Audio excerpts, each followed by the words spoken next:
So I want to do another video for you guys. Yeah, a friend of mine said the speaker from my 30th Memorial Anniversary Edition, BW1 Dictator, was kind of not really giving out the best sound quality, and yeah, I can understand where it's coming from. So in order for me to test that, I just wanted to do a bit of a sound check really for the BW1 Dictator. The best way to do that is the background music.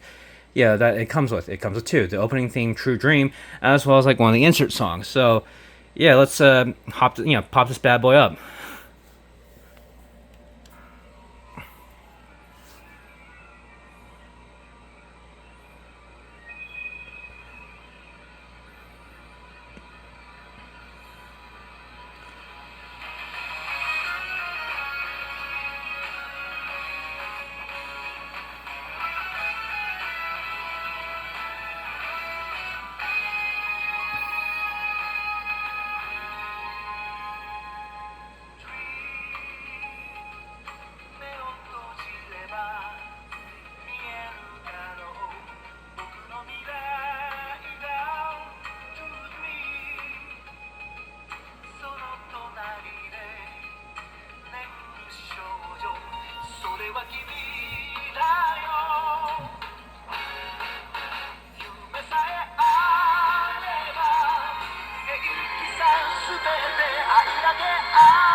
Yeah, as you can hear, it's the chorus, at certain parts, definitely does kind of test the speaker quite a bit.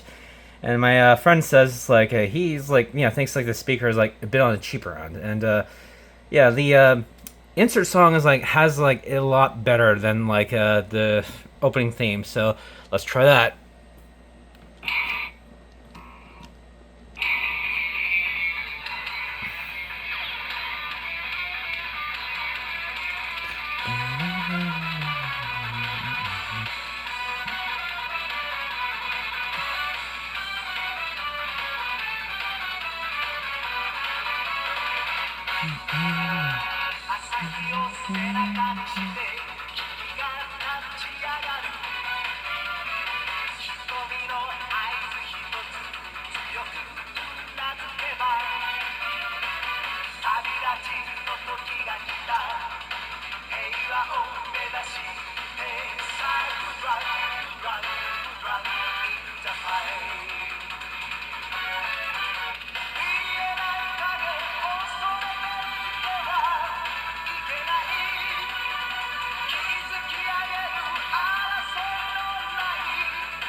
So yeah, those are like the two songs that come with the Memorial Edition Dictator, everyone. So yeah, I don't know. You be the judge. It's like maybe my ears are like not quite picking up like outside like a few voice cracks and everything, but it's like yeah, I don't know. It's like for a toy that I spent $200, maybe if not more, really for like other people.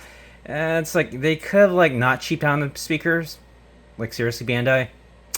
Whatever. Anyways, have a nice one.